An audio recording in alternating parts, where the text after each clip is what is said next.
বুকে হাত দিয়ে বলেন আপনারা খালেদা জিয়ার মুক্তি চাইছেন, একবার বলেন।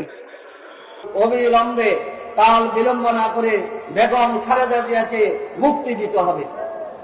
সাথে সাথে তার উন্নত চিকিৎসার জন্য বিদেশ পাঠানোর জন্য কার্যকর ব্যবস্থা গ্রহণ করার জন্য আমরা দাবি জানাচ্ছি।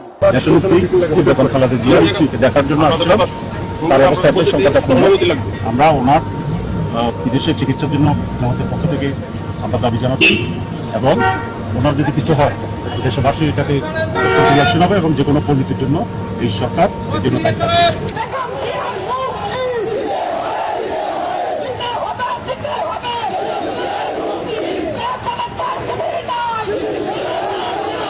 আমরা একটি সুন্দর বাংলাদেশের স্বপ্ন দেখি,